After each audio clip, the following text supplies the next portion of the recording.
അഭിപ്രായങ്ങൾ എല്ലാവർക്കും പറയാം അല്ലേ? നമ്മുടെ പേഴ്സണൽ വ്യൂസ്, ബിലീവ്സ്, വിശ്വാസങ്ങൾ ഇതൊക്കെ നമുക്ക് എക്സ്പ്രസ് ചെയ്യാം.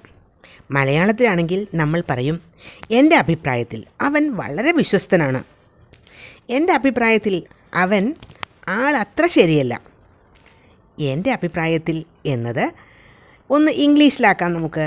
അപ്പോൾ in my opinion, this is her best performance എന്ന് പറഞ്ഞാൽ എൻ്റെ അഭിപ്രായത്തിൽ അവളുടെ ബെസ്റ്റ് പെർഫോമൻസ് ആണ് ഇത്.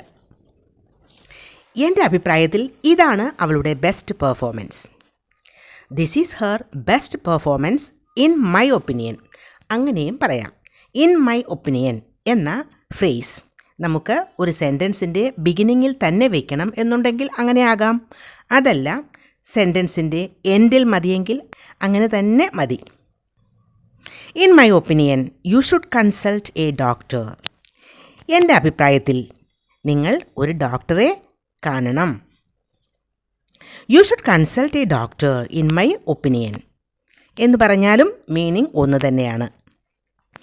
In my opinion she should get a promotion. എൻ്റെ അഭിപ്രായത്തിൽ അവൾക്ക് ഒരു പ്രൊമോഷൻ കിട്ടണം. She should get a promotion in my opinion. In my opinion this news is not true. എൻ്റെ അഭിപ്രായത്തിൽ ഈ ന്യൂസ് സത്യം അല്ല. This news is not true in my opinion. എത്ര ഈസിയായി ഇൻ മൈ ഒപ്പീനിയൻ എന്ന ഒരു ഫ്രേസ് ഉപയോഗിച്ച് സെൻറ്റൻസസ് ഉണ്ടാക്കാം.